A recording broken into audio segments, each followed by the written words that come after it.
I told you before, I grew up with my dad. My dad raised me and my brother. And my older brother, is there any older brothers here? Yeah, there's some of you. Yeah, you're probably terrible, awful human beings. Older brothers are the worst people on earth. And we would fight all the time when we were kids. Like, we would come home from school, fight, dinner, fight, jammies. That's how we threw down.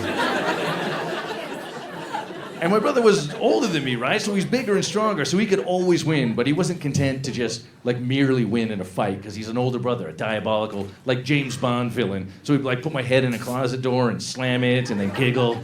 Or, like, we'd be in the basement, he'd hit me with a fire poker. You know, kid stuff. And my dad never cared.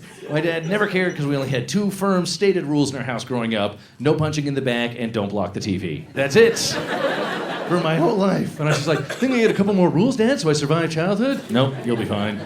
Maybe a rule about touching a hot stove? You'll figure that out. Maybe a rule about getting into a white van? Well, there's a mistake you only make once.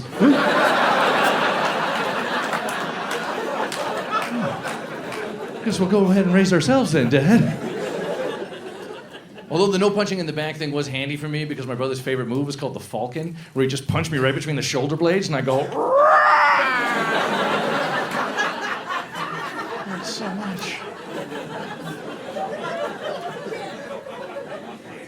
But we were kids, man. So, you know, like when you're like young boys, man, they're just obsessed with like army things. Like we were always like training for the revolution. You know, we're just like, you know, fighting. And we tried to build a zip line once in our backyard to help with our training. And but we didn't have a command of the scientific principles necessary to build a zip line.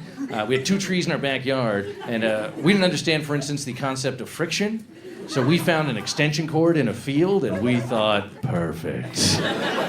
Tried to hang it between the trees, but we didn't understand the concept of tautness, so it just hung like a laundry line between the two trees. Me and my brother are standing up in our little tree fort stand, 10 feet up in the air, and he looks over at me and he's like, "You're going first." And I was like, cool, what an honor. And then I took a t-shirt and wrapped it around an extension cord and leapt out of the tree, expecting to zip to the other side of the yard, and it didn't even break my fall. I just hit the ground. My brother leans over and he's like, "Idiot.